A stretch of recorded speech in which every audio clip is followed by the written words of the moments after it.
ગીર શાસન ખાતે વન અને પર્યાવરણ મંત્રી અર્જુનભાઈ મોઢવાડિયાએ સ્થાનિક લોકો, હોટલ એસોસિએશન, હોમ સ્ટે સંચાલકો, ગાઈડ અને વન વિભાગના કર્મચારીઓ સાથે લોકસંવાદ યોજ્યો હતો।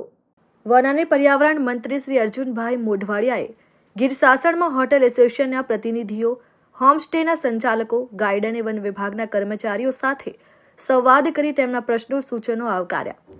આ લોકસંવાદ કાર્યક્રમમાં કૃષિ અને પ્રવક્તા મંત્રી શ્રી જીતુભાઈ વાઘાણી અને ઉર્જા રાજ્યમંત્રી કૌશિકભાઈ વેકરિયા પણ સહભાગી થયા।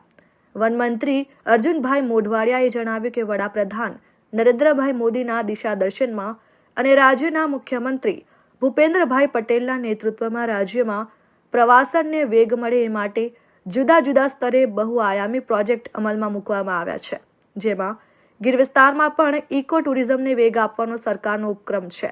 વન મંત્રીએ વધુમાં કહ્યું છે કે ગીર વિસ્તારમાં ગામમાં રસ્તાઓની સુવિધા અંગે નિયમ અનુસાર મંજૂરીઓની કામગીરી કરીને ગ્રામ્ય વિસ્તારના લોકોના પ્રશ્નોના નિરાકરણ માટે કામગીરી કરવામાં આવશે। ગીર આપણી ધરોહર છે અને સમગ્ર સૌરાષ્ટ્રમાં સિંહના સંવર્ધન માટે લોક સહયોગ માટે ખૂબ જ ઉમદા કામગીરી થઈ છે। હજુ પણ સિંહના સંવર્ધન માટે તેમજ સંરક્ષણ માટે વડાપ્રધાન નરેન્દ્રભાઈ મોદીના માર્ગદર્શનમાં પ્રોજેક્ટ લાઇન અને અન્ય પ્રોજેક્ટમાં પણ એઆઈનો ઉપયોગ કરીને ટેકનોલોજીને વધુ અત્યંત બનાવીને સિંહ સંરક્ષણ માટે સંતોષકારક કામગીરી આગળ વધી રહી છે। ગીરમાં દેશ વિદેશથી પ્રવાસીઓ આવે છે ત્યારે તેમની વિવિધ સુવિધાઓ મળી રહે એ માટે પણ કામગીરી થઈ રહી છે। વડાપ્રધાન નરેન્દ્રભાઈ મોદીના નેતૃત્વમાં સમગ્ર દેશમાં પ્રવાસનને તેમજ આપણી સાંસ્કૃતિક ધરોહરને પ્રોત્સાહન આપવામાં આવી રહ્યું છે। મુખ્યમંત્રી ભૂપેન્દ્રભાઈ પટેલના નેતૃત્વમાં અને વન મંત્રી અર્જુનભાઈ માર્ગદર્શનમાં પણ પ્રવાસનને વેગ મળે તે માટે કરવામાં આવી રહેલા પ્રયાસોને તેમણે આવકારી સૌના પ્રયાસોથી પર્યાવરણની સમતુલા સાથે પ્રવાસન વિકાસની નીતિને તેઓએ આવકારી હતી।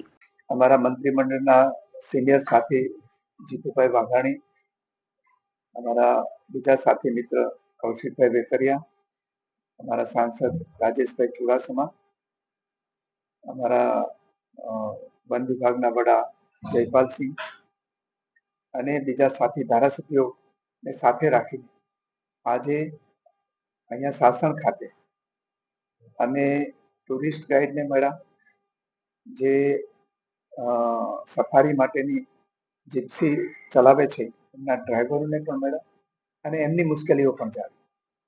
સાથે સાથે જે હોમસ્ટે અહીંયા આજુબાજુમાં જે ખેડૂતો છે એ પોતાના ખેતરની અંદર ત્યાં નાનું મકાન બનાવીને હોમસ્ટે માટેની સેવાઓ આપે છે એમને પણ મળ્યા અને હોટેલ એસોસિએશનને પણ મળ્યા।